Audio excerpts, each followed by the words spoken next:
Olá a todos, bem-vindos ao canal. Obrigado por estarem aqui comigo para mais um momento de reflexão, né?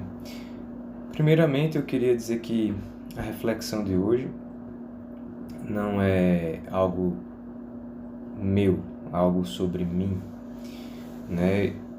Eu que peço que me perdoem e que me mantenha nas orações de vocês, que continuem sempre orando por mim. Porque o que eu falo sobre Deus, sobre fé, sobre como ver as coisas da vida, não são fruto de eu ser qualquer coisa, ou ser inteligente, ou ser bom, ou ter um bom raciocínio. O que eu falo aqui, às vezes, eu nem sou digno de estar falando, né? Eu trago para vocês coisas que Deus me permitiu conhecer, que Deus me permitiu chegar à conclusão. E, pela sua graça, Ele tem me permitido corrigir a mim mesmo, a meus entendimentos ao longo da minha vida. E muitas coisas eu erro e erro sempre contra Deus. Às vezes é porque eu faço algo contra mim mesmo ou algo contra meu próximo, mas é sempre contra Deus. Então, eu venho aqui trazer o de melhor que Deus me permitiu chegar a conhecer, mas sabendo que é Ele o meu Salvador, é Ele que me protege e me impede de fazer algo pior, ou de me tornar pior ou de prejudicar ainda mais meu próximo. E as consequências dos meus erros creio que seriam mais prejudiciais se não fosse pela misericórdia divina. Então, dito isto, eu queria compartilhar com vocês algumas reflexões sobre esse tempo em que vivemos. Para os cristãos católicos ortodoxos, nós acabamos de passar da Páscoa, do domingo de Páscoa, e estamos então agora na Semana Luminosa, né? E esta semana é uma semana feliz, que acabamos o jejum, que nós lembramos por meio das Escrituras e de cumprimentar uns aos outros da ressurreição de Cristo. É um hábito entre os cristãos católicos ortodoxos cumprimentarmos uns aos outros com o cumprimento Cristo ressuscitou, em verdade ressuscitou, durante esse tempo. E eu queria refletir com vocês sobre isso, que nós temos muitas dúvidas na vida, muitas angústias, todos nós temos. E mesmo nossas alegrias terminam numa grande escuridão no final das contas. Porque a única certeza que temos é a morte. Às vezes somos presunçosos e dizemos, eu sei. Mas o que de fato sabemos é que vamos morrer. É que este eu do espelho irá morrer e aqueles que eu vejo, todos eles irão morrer. A certeza que temos é a morte. O que é, além disso, é crença. Nós temos uma crença. Nós temos uma confiança. Nós confiamos em coisas que estão escritas num livro. Nós confiamos em algo que uma pessoa mais experiente e que conquistou nossa confiança nos falou e ensinou. por causa dessa certeza da morte, às vezes algumas pessoas ficam apavoradas e querem fechar os olhos a essa certeza, a única certeza que temos. Algumas pessoas às vezes fecham os olhos para essa certeza. Alguns se esforçam tanto, de modo obstinado, até tentarem ficar no esquecimento desta realidade. Elaboram, alguns outros, um sistema de recompensa para si, para atravessarem os dias, tentando se esquivar dessa realidade.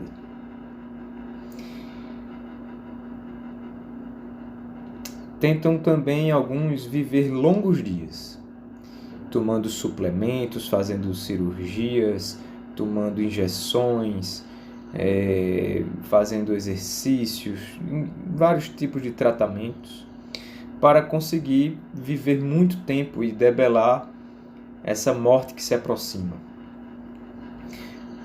Compram carros seguros, elevam os muros, colocam segurança, cerca elétrica, se cercam de prazeres desta vida mortal e riquezas, né? Tentam ao máximo acumular riquezas que 20 gerações não vão conseguir eliminar essa riqueza, não vão dissipar essa riqueza. E tentam então assim locupletar um grande vazio, né? Que é que esta vida terá um fim, a morte. E outros procuram respostas e o que fazer, então, enquanto estamos vivos. O que é a grande resposta desta vida? E existem muitas filosofias que propõem respostas. Existem muitas mensagens, coaches, existem seitas, existem religiões, existem congregações cristãs e não cristãs e as pseudo-cristãs. E existe a verdade. Uma vez eu perguntei a um padre sobre as alegações exclusivistas da Igreja Católica Ortodoxa. Porque, afinal, eu vim de uma que alegava exclusivamente ser a única igreja verdadeira da face da Terra. Então, eu queria saber como é essa visão de única igreja viva e verdadeira da face da Terra. Então, o padre disse, olha, Isaac, não existe exclusivismo, existe a verdade. E nós podemos entender que a verdade é uma pessoa, é Cristo Jesus, o Senhor. E a mensagem da verdade, que é o Evangelho. Então chegamos aqui a um ponto da nossa reflexão que eu gostaria de chamar para vocês a atenção a isso. O que é o Evangelho? Muitos dizem, eu creio neste Evangelho. Vou pregar o Evangelho, vou evangelizar. Tenho fé no Evangelho, tenho testemunho do Evangelho.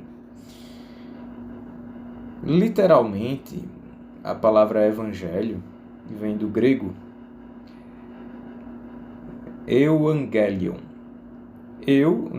Do grego, é um prefixo que significa verdadeiro.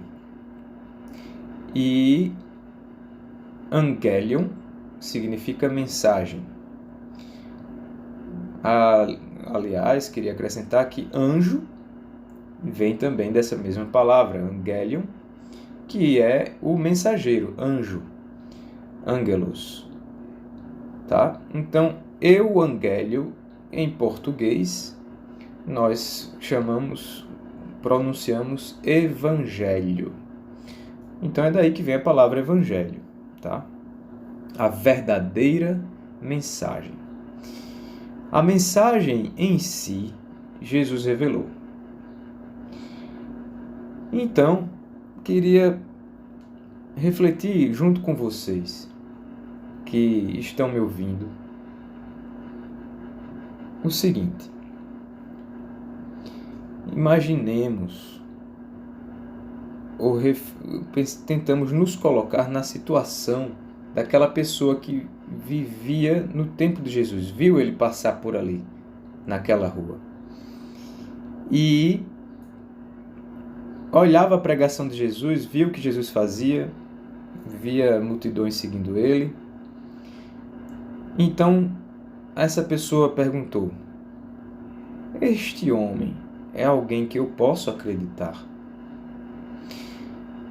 E queria convidar vocês a esta pergunta, a ver esta pergunta, a examinar esta pergunta com seriedade, com sinceridade. A mensagem Jesus revelou, mas Jesus foi alguém em quem se acreditar? Ou devemos acreditar em outro mensageiro, em outra pessoa que venha transmitir uma mensagem? Jesus, como cremos, é o Deus encarnado que esclareceria todo o mistério já revelado desde Adão até a casa de Israel pelos profetas. Jesus se proclamava Deus, Filho de Deus e o Messias prometido. A questão entre os judeus e toda a população do mundo da época era: ele mente ou é verdade? Ele está falando aquilo que é, portanto é o Messias, é nosso Deus, ou ele mente? Jesus dizia: eu sou o caminho, a verdade e a vida. Ora, era muita ousadia para alguém falar essas palavras. Eu sou. Primeiro porque eu sou é uma frase que somente Deus pode dizer. Porque nossa existência é dependente de Deus, nosso Criador. Só existe um ser autoexistente, independente de tudo, que é Deus. Então Jesus dizer: eu sou o caminho, a verdade e a vida, ele está se definindo e se revelando abertamente, completamente. Então, é mentira ou é verdade? E este era o grande dilema das pessoas ao redor dele, aquelas pessoas que viam sinais e milagres sendo realizados. Ele as pessoas viam profecias se cumprindo com Jesus. Mas também todos esses sinais e milagres e profecias se cumprindo, em parte, em alguma medida, se via acontecendo com outros gurus, outros profetas mágicos, sacerdotes de outras religiões, ou judeus, ou outras seitas pagãs. E de um modo ou de outro se produzia, em parte, aquilo que Jesus estava fazendo. Ou seja, não era suficiente para eles a presença desses sinais, desses milagres, e de um homem falando e pregando. Seus ensinamentos e alegações, elevados ou exóticos, também outros já faziam e já fizeram antes de Cristo, e depois de Cristo continuam fazendo até hoje. Então fica novamente a pergunta: podemos acreditar nele? Essa era a questão. No fim das contas era essa: ele é o Messias mesmo ou esperaremos outro novamente? Foi esta a pergunta do próprio São João Batista, do precursor do Messias. O precursor do Messias, preso, fez essa pergunta.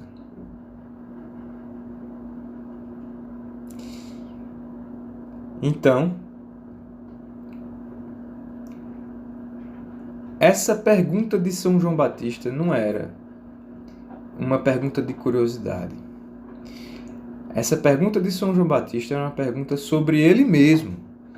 Uma pergunta sobre a sua própria existência, a existência do próprio João Batista, a sua razão de existir, sobre toda a sua religião judaica, toda a sua pregação, a fome e frio que ele passou no deserto, comendo gafanhoto, vestido em pele de animal. Eu batizei no Jordão em vão, ou tu és, de fato, quem eu próprio disse que eras? A grande novidade, o fato novo, a confirmação última, a revelação definitiva. A profecia era que o Messias permaneceria para sempre.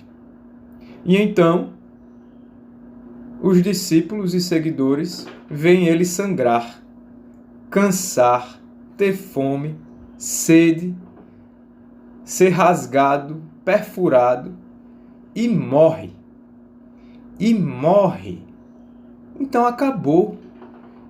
Acabou toda a esperança que aquele homem fosse o Messias, que tudo que ele pregava fosse verdade, aqueles milagres todos que ele fez. O que é que pode se pensar dele? Então, pensaram, é um mentiroso. Isso daí é uma figura desfigurada, digna dessa cruz, e que cuspamos nele. Mas Jesus, Deus, jamais duvidando, sabendo, conhecendo e revelando, mesmo na condenação da cruz, entrava por ela, a cruz, na maior vitória da humanidade. A vitória sobre a maior certeza que existe da nossa existência. A vitória sobre a morte. Então, é esta a vitória que Deus nos deu. É esta a grande vitória que Deus nos deu. E feito isso, qualquer dúvida de que ele é aquele que deveria vir, acabaria. Na cruz, Jesus falou, Pai, perdoa-lhes, pois não sabem o que fazem. Não sabem que eu vou ressuscitar daqui a 3 dias. Então, Cristo ressuscitou. De fato, ressuscitou. Esta é a grande novidade. O que encerra qualquer dúvida se deveriam dar crédito à sua pregação. Sua pregação e vida é a mensagem, o Angelion. É verdadeira ou mentiras de um farsante? Cristo ressuscitou. Daí podemos dizer Evangelion, a verdadeira mensagem. A mensagem daquele homem que tínhamos dúvida se ele era um farsante, um profeta, um mágico, um sacerdote de qualquer coisa, alguém que estava trazendo uma filosofia nova, uma nova interpretação das Escrituras, ressuscitou dentre os mortos. Então ele era realmente aquele que ele dizia que ele era, aquilo que ele dizia ser. Sua mãe e companheiras, inclusive, levavam mirra na madrugada do sábado para o domingo para embalsamar um cadáver. Era isso que elas iam fazer, elas iam embalsamar um cadáver. Chegando lá, viram a pedra removida, não sabiam o que pensar. O que é que pensar? Eu vim embalsamar um cadáver, o Messias que não ia morrer, morreu, e agora a pedra está removida. O anjo lhes falou, por que buscais entre os mortos aquele que está vivo? Não está aqui, ressuscitou. Então está revelado. Evangelho. É verdade. Cristo ressuscitou dos mortos. Pela morte, destruiu a morte, e aos que estavam no túmulo, ele deu a vida. Este é o grande evento da história do universo. Este é o evento da humanidade. Deus ilimitado limitou-se na caverna de Belém, limitou-se num bebê. Era um menino num dia do tempo, assumindo carne que criou e entrando no tempo que criou. Deixou-se pregar na madeira e morreu, sendo imortal. Assim o fez porque foi desta maneira que ele, Jesus, quis aniquilar a morte, entrando na morte e humilhando a morte. Entrou na morte sendo imortal, com a finalidade, o querer, a vontade de espezinhar a morte. A maior humilhação da nossa existência foi humilhada por Cristo. A caverna do seu sepulcro, que tinha um cadáver que ia apodrecer e feder, se tornou o templo de Deus. As miróforas iam embalsamar porque aquilo estaria fedendo. Entendem isso? É esta a mensagem. Os instrumentos de sua morte, os cravos, a lança, a esponja de sopro, coroa de espinhos, cruz, tudo isso foi tornado por ele instrumentos de nossa vitória. A grande e última vitória. A vitória sobre a nossa certeza de morte. Cristo ressuscitou dos mortos. Pela morte ele destruiu a morte. E aos que estavam no túmulo, aqueles que já tinham morrido, ele olhou para eles na presença e anunciou a eles a vida. A mensagem do cristão é somente essa. Cristo ressuscitou, em verdade ressuscitou. A partir disso, ou da crença nisto, há a crença no Evangelho. A mensagem é crida como verdadeira. O Evangelion agora é Euangelion. A mensagem definitiva deixada por Jesus e transmitida pelos seus apóstolos é esta. São Pedro, em Pentecostes, pregou isto.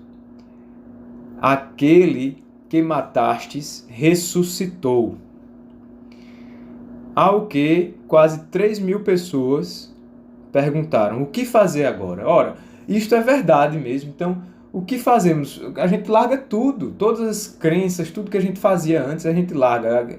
Nós gritamos, crucificai-o. Hoje, sabemos que ele ressuscitou, e agora?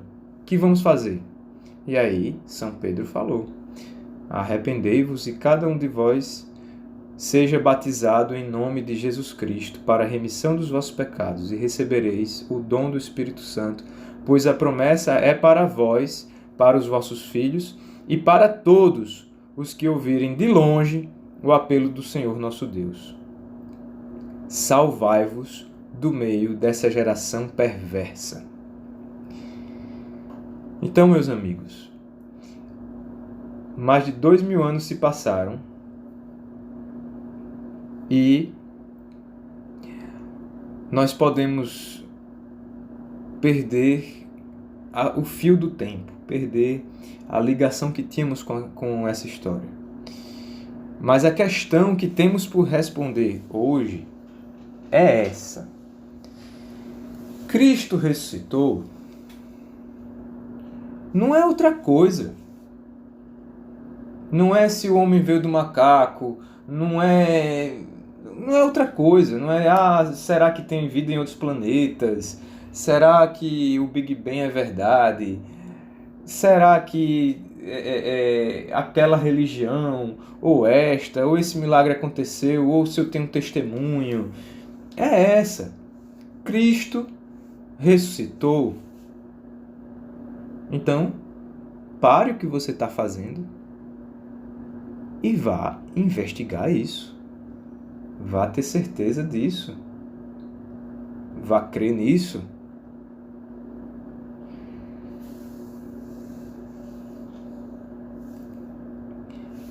Então, qualquer congregação de crentes, ainda que professem o nome de Jesus Cristo e tenham figuras, fotografias, pinturas, esculturas, placas em nome de Jesus Cristo, que lá aconteçam milagres, façam pessoas levitar, luz aparecer, faça o seu peito arder, faça sua mente expandir, levantem mortos ou falem pelos mortos e executem tudo isso para que a partir daí se creia na mensagem dessa congregação, quer tenha um grande evento, um profeta com uma visão, um profeta com um grande livro, um anjo dourado com uma trombeta, mortos que falam por médiuns, ou mesmo apareceram mortos cheios de luz e revelações do passado, presente e futuro, para que se creia na pregação deles, esse grupo tem outro evento importante. Esse grupo tem um outro evento extraordinário para validar outra mensagem. E até ousam, então, chamar essa outra mensagem de evangelho. Usam as mesmas palavras. E dizerem, o nosso evangelho é a verdadeira mensagem. Esta aqui é a verdadeira mensagem. Aquela outra ali é que é outra mensagem. Então não se enganem. O anjo disse às mulheres que carregavam mirra, ou miróforas, o anjo disse, ide, anunciai aos apóstolos. Ele ressuscitou dentre os mortos. Então, meus amigos, aqueles que ficam trazendo outros eventos é que não são da mesma igreja que são as miróforas. Cristo ressuscitou. Em verdade ressuscitou. Esta é a mensagem. As mulheres foram embalsamar um cadáver e encontraram dele as faixas vazias. A mensagem dos mensageiros, as miróforas, que os mensageiros do céu mandaram que se anunciasse aos mensageiros da terra. Cristo ressuscitou dos mortos, pela morte destruiu a morte, e aos que estavam no túmulo, ele deu a vida. Esta é a mensagem das mensagens. Não é outra. Então, você vai ser uma pessoa aberta a conversas, vai ser uma pessoa hospitaleira e vai receber um visitante, um monge, um missionário, um pregador, um médium, um parente, um primo, um tio, um pai, um irmão, um amigo, um guru, um homem muito inteligente, uma mulher visionária, um coach. Qual é a primeira mensagem desse visitante? É uma grande visão de aparição? É um grande livro? Um grande profeta? Um grande médium? Um grande milagre que aconteceu? Rejeite. E se você escutou, maravilhou-se, acreditou, comungou em suas congregações, repetiu essa pregação uma vez e até chamou também essa coisa de evangelho. Façamos como aqueles que gritaram crucificai-o, mas dias depois escutaram São Pedro e se arrependeram. Escutemos a Igreja dos Apóstolos e salvemo-nos desta geração torta. Ao longo do ano, o maior jejum do cristão é a Grande Quaresma, antecede a Páscoa. 40 dias de oração e morte às coisas do mundo. E termina na maior festa do cristão. É a maior festa do cristão. Quando eu era catecúmeno, quando eu estava aprendendo a ser católico, eu fiquei admirado, espantado, que a maior festa do cristão não é o Natal, é a Páscoa. Eu não sabia disso. Eu me considerava cristão por 34 anos e não sabia que a maior festa do cristão é a Páscoa. Então, essa grande quaresma termina na maior festa do cristão, a ressurreição de Cristo, a festa da vida, a festa das festas. Meus amigos, feliz Páscoa! Cristo ressuscitou, em verdade ressuscitou.